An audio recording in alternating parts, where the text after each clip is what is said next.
Magandang araw sa inyong lahat. Heto na ang pinakabagong update sa lagay ng panahon ngayong Tuesday, August 19, 2025. Dalawang weather system ang kasalukuyang minomonitor. Una si Tropical Depression Juaning na nasa loob pa rin ng ating monitoring area at ikalawa ay isang developing system na nakikita sa silangan na may potential din maging bagyo. At bago ang lahat, wag po natin kalimutang mag-subscribe dito sa channel para sa pinakabagong ulat panahon. Ngayong umaga, huling nakita ang sentro ni Juaning sa layong 635 kilometers sa silangan-hilagang silangan ng Itbayat, Batanes. May dala itong lakas ng hangin na 55 kilometers per hour, malapit sa gitna at pagbugsong hangin na hanggang 70 kilometers per hour. Gumagalaw ito sa direksyong hilagang-hilagang silangan sa bilis na 10 kilometers per hour. Ayon sa track forecast, tuluyang lalabas ng Philippine Area of Responsibility si Juaning ngayong araw habang tatahak patungong Ryukyu Islands. Mananatili itong tropical depression sa kabuuan ng forecast period, ngunit may maliit na posibilidad pa rin na lumakas bilang tropical storm bago ito ganap na lumabas. Samantala,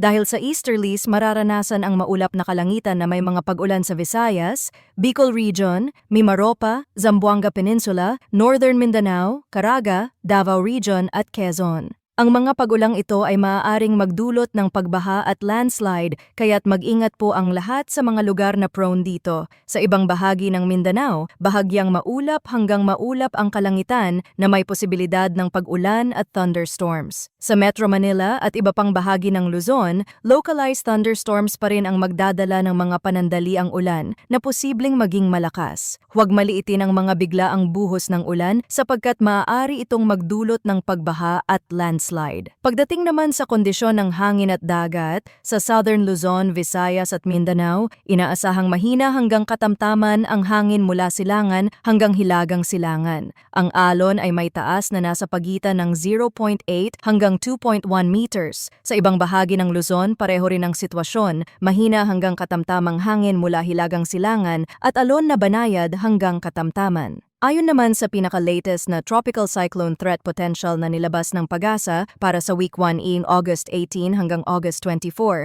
dalawang tropical cyclone ang nasa loob ng monitoring domain. Si Juaning ay lalabas na ng PAR at tatahak patungong southern Japan at South Korea. Bukod dito, isang TCLV ang nakikita sa silangan na posibleng magkaroon ng pormasyon bilang bagyo. Inaasahang kikilos ito papuntang hilagang silangan ng Northern Luzon. Sa ikalawang linggo, mula August 25 hanggang August 31, may posibilidad na may dalawang TCLV na lilitaw pa sa loob ng PAR. Isa sa kanila ay maaaring gumalaw patungong extreme Northern Luzon o Taiwan, habang ang isa naman ay nakikita sa kanlurang bahagi ng bansa.